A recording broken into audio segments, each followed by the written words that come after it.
The best compliment I can give any whiskey. It's not my strong buy rating or 10.0 taste experience score.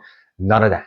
It's after I finish the entire bottle through different temperatures with different people after different foods that I enjoy it so much, I'll spend my hard-earned cash to buy another one. So I finished 10 bottles the last couple of months. And I'm going to let you know which ones are buy more or never more. And if they're buy more, I'm going to let you know what prices I'll buy them at. Let's go. Okay. Oh yeah. Welcome to Whiskey. My name's David. And let's get one thing out of the way. Just because I finished 10 bottles in the last couple of months doesn't mean I'm an alcoholic. I do love my whiskey. But I mean, as a YouTuber, I do give a lot of samples, and I also, have friends come over that have a lot of pours. And so, did I finish all these bottles by myself? No, but probably about 75% of it? Probably. Anyways, let's get right to the bottles. First up, the Slam Dunk Buy Mores. Because honestly, I don't even have to think about it before I buy more of these. But I'll give you the reasons and the prices I will buy them at. So, the first Slam Dunk Buy Mores, the reason I picked them, it's actually the regular and a cask strength version of them. But they both have this nice, delicious powdered sugar sweetness that's balanced out by a little bit of oak spice and a little bit of citrus fruit. And the value, you'll like the price as well. It is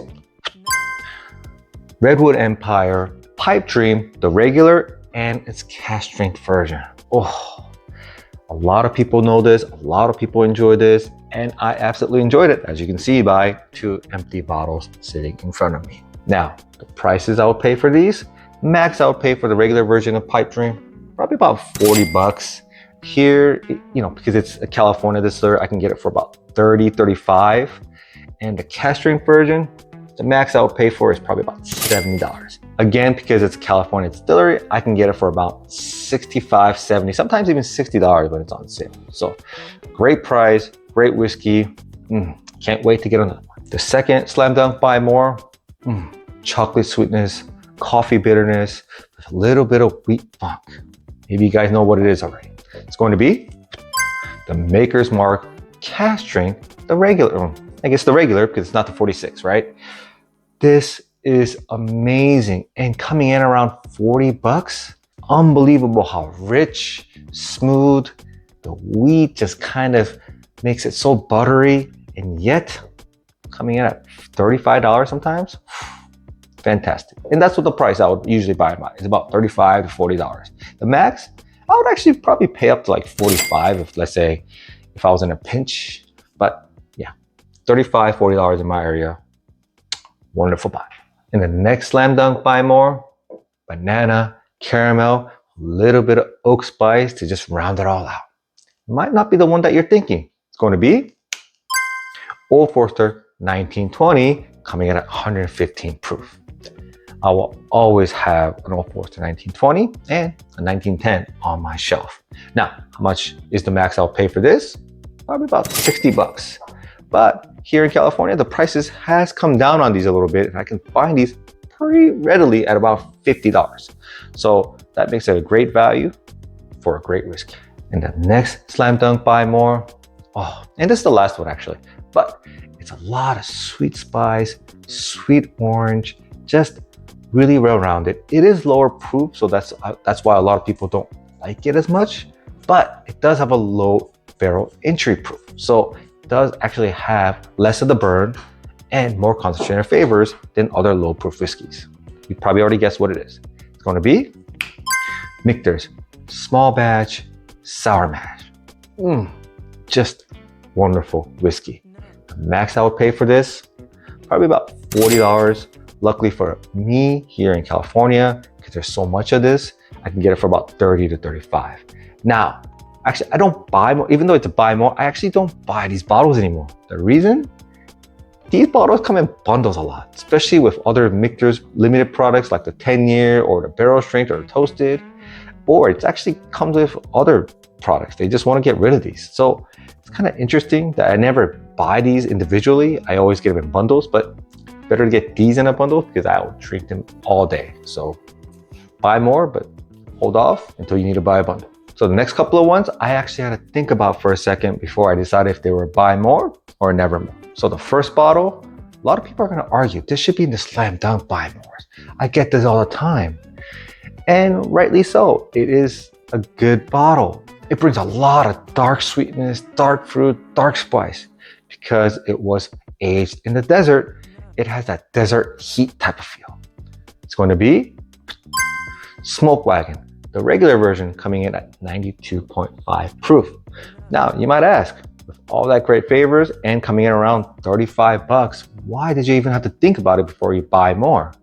Well, in that $35, $40 range, there is a lot of competition. As I mentioned, even in the slam dunk buy mores, there's the Pipe Dream, and if I just pay a couple more bucks, I could get that Maker's Mark cask strength. So I had to think about it for a slight second, and I was like, yeah, you know what? But after thinking about it for a while, to buy more, I will replace this one with another bottle. The price I will probably pay it out, the max I'll pay is about $35. I'm hoping to get it around $30 when it's on sale. It's just too unique. That, like I mentioned, the desert heat with that desert sweetness just is something that you don't get in Kentucky or California or Indiana. So I like to have this pour sometimes to just change the pace and have something that is not like any other straight bourbon whiskeys. So Smoke Wagon, you're doing some good stuff. So the next bottle, is straight up Nevermore. It's the worst whiskey I ever had in my life. It's the first whiskey that I ever poured down the drain. Ever. I always was able to finish it through old fashioned or something. But this one just couldn't do it. And it's $75 retail price. So that was interesting.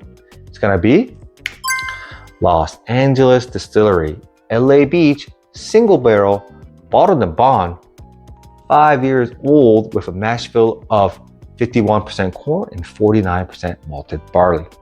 As I mentioned, the retail price on their website is $75, but I got this in a trade. Luckily, the trade wasn't so bad. I forgot what it was, but it was a very good value in terms of money. But it ended up being a bad trade because this is, again, trash. It's literal crap. And I thought maybe I was the only one, so I did sample this out to 5 or 6 people, and they all agreed to a certain degree of bad, that it was to worst whiskey they ever had to this is not drinkable. So it's obviously Nevermore. Do not buy this. They do have other mash bills and other things, and so maybe those are better, but man, this, don't do it. If you're enjoying this content, please push that like and subscribe. Every time that like count goes up, I feel like $1 million.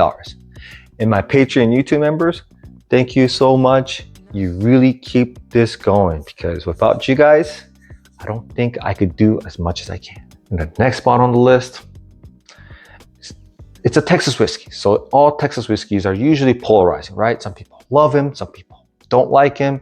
And so it's always gonna be things that people think about. But this one, I did have to think about it, but I think the decision was pretty easy. It's gonna be Still Austin, cask strength, coming at 118 proof, and comes in around $50 at my local Total Wine. It is a Texas whiskey, so you do get a lot of the oakiness just because of the temperatures that you get in Texas, right? High heat in the day and low heat in the evening, where it makes it where the oak expands and contracts faster in order to get the flavors from the oak. But Still Austin is unique in the fact that they use a slow water reduction process where they add water to the barrel as it's aging to minimize that bitterness from the oak and maximize the sweetness. So for me, because of that and the uniqueness this provides compared to Kentucky or Indiana whiskeys, it's a buy more, especially at $50. The max I would pay for this is probably about $60. I think it's that good. But again, $50 in my area, and with a coupon, I could get it for less than $50. So that is a fantastic value as well. The next bottle, very delicious. I actually did a review of it previously, and there's that coconut water type of texture that makes it so buttery and oily. It has a very unique type of wood finish that gives it a different type of sweetness and spice than the American or the French oak finishes. You guys might already guessed it. It's gonna be Barrell Cast Finishing Series, the Mizunara, coming in at 116.42 proof in age 6 years. Full disclosure, Barrell did send me this just to give it a try. Now, I also did a review of it, so if you want the full, the spectrum of what I thought about it, you can check this. You can check that video out after this. But will it be a buy more for me? After giving some thought, it's gonna be a never more. I will not replace this bottle. You'll say, whoa, you really liked it in your review. And I absolutely love it. Because Barrell sent me this, I did sample it out to as many people as I can because I wanted to share the wealth in terms of just having people try it. Some people actually bought it after they tried it. And if you never ever tried a Mizunara finished cast because they're so expensive, most are $100, $150, $200, this is a great way to experience what Mizunara finish does to bourbon. And it was wonderful. But the Barrell just kind of does their own friendly fire to a certain extent, right? They have the seagrass, the dovetail, the gray labels, the rye and the batches and the New Year's, and they come up with so many good stuff that unless it's something very, very just unique or top of the line, I'm probably not gonna back it up because I know that Barrell is gonna release something cool next. I'll just save my money to buy the next cool release. And so it's a good pour if you've never had it, especially if you never had a Mizunara finished bourbon. Absolutely get one and experience the full bottle. But for me, experienced it, liked it, enjoyed it, but never more. The last bottle, now the bourbon inside, absolutely fantastic. The only reason I had to think about this is because the price. It's $130. And if it wasn't, I think if it was a little lower, it would be easy buy more. But because of the price, I really had to think if I wanted to buy more of this. It's gonna be Woodford Reserve Batch Proof. This one coming in at 119.8 proof. It's sweet, it's a spice, it has the fruit, it has everything, it's complex, it's balanced, it's smooth. It's probably the smoothest barrel proof or barrel batch proof whiskeys out there. And it's oily, it has a great texture, but it's $130. Relative to other barrel proof bourbons in its class, right? You're looking at Rare Breed coming around $60, Jack Daniel's $60, $65, Logic Craig barrel proof $70, $75, right? Even Stag. Now, you could say that you'll never find it at retail, but at least the retail is $60, $70, so you might even have a chance to buy it at that price, right? This, no chance. It's $130. You either pay that or if you're in an area that you have to pay secondary, you have to pay more, and that's crazy. So, but because I really enjoyed it, I did have to think about it. But after thinking about it, it's a never more. I will not replace this bottle. Just too expensive. Is it good? Yes. But is it better? Is it even a notch above Rare Breed or Jack Daniel's? No, just not. I mean, the bottles in that area, right? 130, 150, let's just say like Bardstown Discovery number 11 or 12, that's in the 130 to 150 area. Those is expensive. And you could argue, is it worth 2 Rare Breeds? But it's universally thought it's a class above Rare Breed or a class above JD Barrel Proof, right? But this isn't. This is considered within that class. And so when you're not that much different than those and you charge twice as much, I just can't buy more. So sorry, never more. Now, if this was $80, I'll definitely buy more and I'll buy a lot of it. But I don't know if it will ever get that point. So let me know in the comments. Do you agree or disagree with my decision? Also, if you finished any bottles in the last couple of months, would you buy more or never more of those bottles? Thank you so much. I'll see you guys next time.